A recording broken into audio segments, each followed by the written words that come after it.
Hi.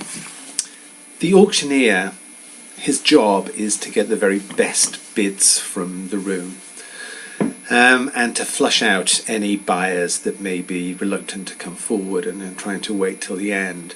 So there's two techniques that you should know about that are often employed by auctioneers to do that.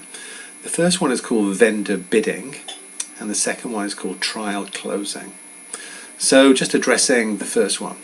A vendor bid happens when the auctioneer makes a bid on behalf of the vendor. That's the person selling. So that's only going to happen when the bidding stalls. So it gets up to 500, 550, 600, no more bids.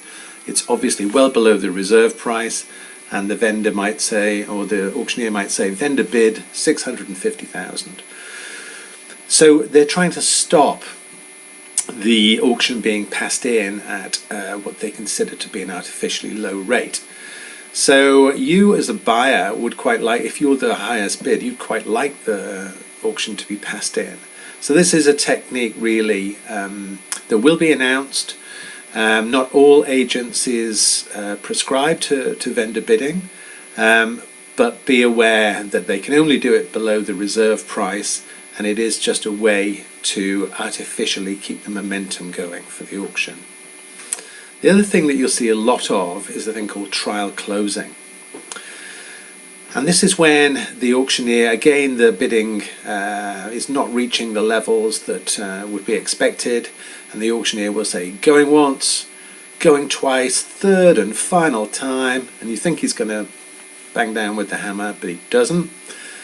So it's all a bit of an anticlimax, says, well, no, that's not going to be enough. But what they're trying to do is by going once, going twice, going three times, often someone will pipe up 650 that was hoping to stay out of the bidding until the later stages and have a comparative advantage. So they've basically bluffed them into making a bid. If a property has passed its reserve price, the auctioneer will announce that the property is now for sale. So you don't need to be enticed in by a trial close. They're just trying to flush out which bidders are holding back as such. So remember those two things, vendor bidding and trial closes, and be conscious that the auctioneer will always announce that the property is now actually for sale.